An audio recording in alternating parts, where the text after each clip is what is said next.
Sir, आज airports पर खाना इतना महंगा है। एक साधारण सी पानी की बोतल जो 20 रुपए की बाजार में मिलती है, वो एयरपोर्ट के भीतर जाकर फूड आउटलेट पर 100 रुपए की मिलती है।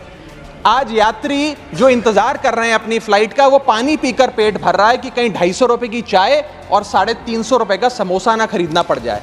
इस देश में जहाज में उड़ना और जहाज में उड़ के अपनी मंजिल तक पहुंचना आज भी इस देश की बहुत बड़ी आबादी के लिए एक सपना है। बताइए सर, एक आम आदमी एयरपोर्ट पर अपने जहाज का इंतजार करते हुए क्या एक चाय नहीं पी सकता?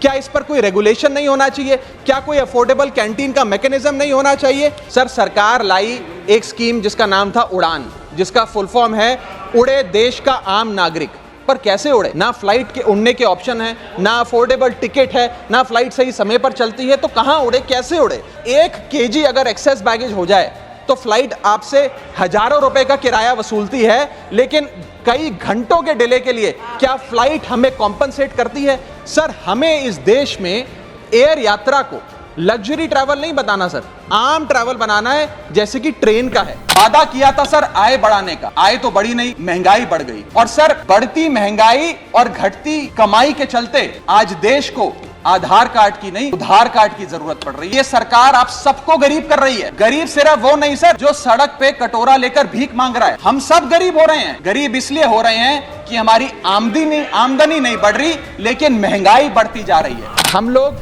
एक ही चीज पर न जाने कितनी बार टैक्स भरते हैं। जैसे कि जब आप पैसा कमाते हैं तो इनकम टैक्स भरते हैं, उस इनकम से आप गाड़ी खरीदते हैं तो गाड़ी खरीदने पर जीएसटी देते हैं, जब गाड़ी खरीदते हैं तो रोड टैक्स भी सरकार आपसे वसूलती है, फिर रोड डेवलपमेंट सेस भी आपसे लेती है।